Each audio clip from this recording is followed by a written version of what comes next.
Following the introduction, I'd like to continue Pilates floor-based exercises. If you have a mat or a towel, could you sit yourself to the front of your prop, be it mat or towel? So the introduction allowed us to become a little bit more focused on supporting the body more efficiently whilst moving. And that came with basic standing posture and balance. And this will just move into a little bit more awareness of pelvis and spine, particularly how the pelvis influences the shape of the spine and the importance of supporting those two areas effectively. So sitting to the front of the mat, just support the feet in what we would describe hip-width apart or narrow parallel. Allow the hands to be placed around the side of the hips and see if you can round your pelvis and spine to the floor. Bring the feet with you, and if you need extra support, keep walking your hands back with you. If you prefer to have a head support, a towel rolled up or folded will suffice. And just get a sense of where your feet are. They're landing on the floor, either side of centre, and then just focus on the shoulders. Open across the front of the shoulders, as though you were reaching the shoulders back to the floor. Lengthen through the elbows, wrists and fingers, as though you were reaching your fingertips to the little toes. And within that grounded feeling through the soles of the feet and around the back of the shoulders, can you allow your pelvis, which is the heaviest part of your anatomy, to tilt backwards, which is towards your head, and then forwards, which is away towards your feet. So when the pelvis moves, which happens millions of times in our lifetime, it influences the shape of the spine. So this is to acknowledge that cause. The pelvis moves, the spine responds. The pelvis moves, the spine responds. But as you move through the pelvis, just have a think about whether the spine is supported well or whether the spine is reacting. And what I mean by that, does the neck and the lower back area respond negatively as a result of the pelvis turning like a wheel towards and turning like a wheel away from you? And if that is the case, then reduce the range of your movement and slow down. So you're simply acknowledging that you can move the torso, pelvis and spine in particular, whilst the back is free of tension. And then with that pelvis tilting backwards and forwards, just settle somewhere in the centre. And it should feel as though the legs are passive muscular-wise. And there's no reaction that's negative around back of neck or lower back fibres.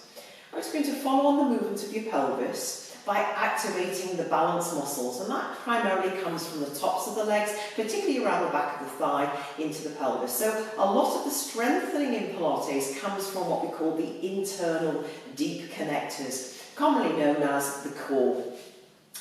Do allow the pelvis to round towards you, therefore lengthening the waist to the mat, and notice where the tension is in your body to activate that pelvic curl. It's generally around the top of the legs. You might notice a little bit into the pelvic region around the stomach.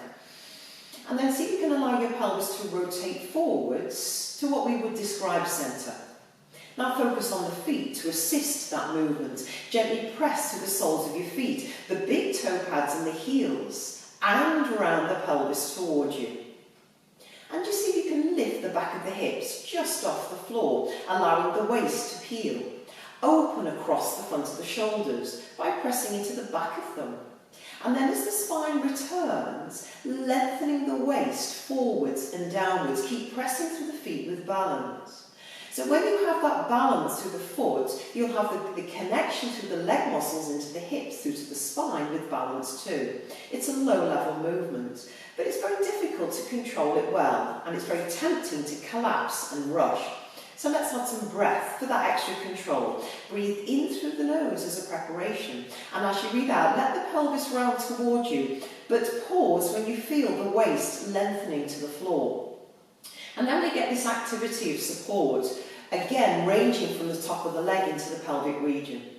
And then if you feel comfortable to continue to lift, another in or out breath, and release the back of the hips, release the waist. And if you can lift through the back of the rib cage without any shortening experiencing into the back, please do. Sense that your shins and your knees are reaching over the toes, and there's breath again across the collarbones, a little lift of the chest to acknowledge that, pressing deeper into the back of your shoulders, all the way forwards to the elbows, wrists and fingers. Breathing in. And as you breathe out, allow the spine to lay itself back down. Allow the head to respond naturally. Maybe the chin draws in a little. Allow the waist to imprint. And eventually allow the pelvis to round forwards. And notice how the tension in the body starts to wane as you return to the mat with balance. Breathing in as a preparation.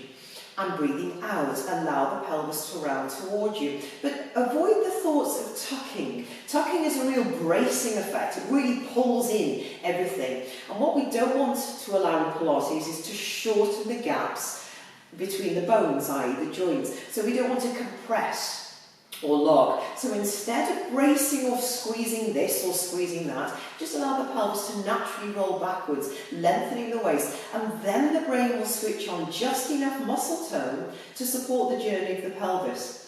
But listen to how your back is responding. If the lower back is kicking in, don't lift quite so far. If the back of the neck is not happy, then next time round take away your head pillow, but also don't lift quite so far. And the aim of movement in Pilates is for lengthening and reaching. So at this point, it's not a hip thrust to the ceiling, it's reaching away. So the legs are reaching out of the waistline. The waistline is reaching away from the shoulders.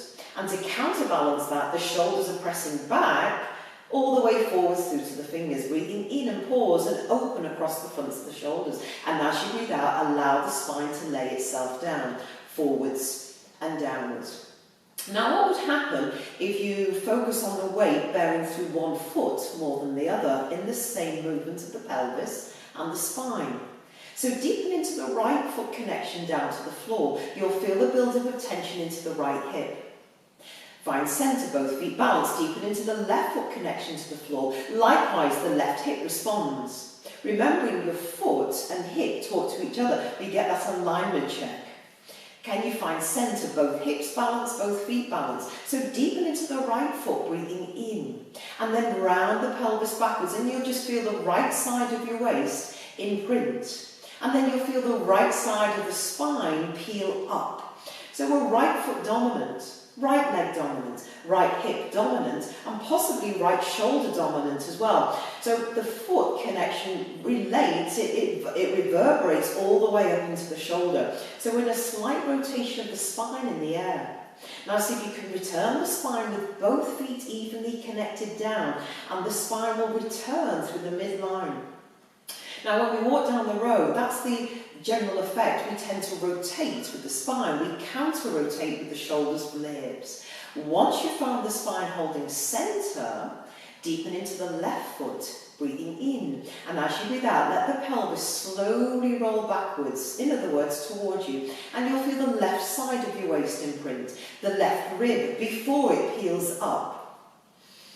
So we have a slight rotation in the air, if you can't see that visually. I'm leading up through the right side, and then come back down with both feet evenly balanced, and we'll lead back down through both sides of the spine. Both rib cage right and left will touch down. Then the waist right and left, then the hip right and left. Can you repeat that? To the right, breathing in, deepen the right foot.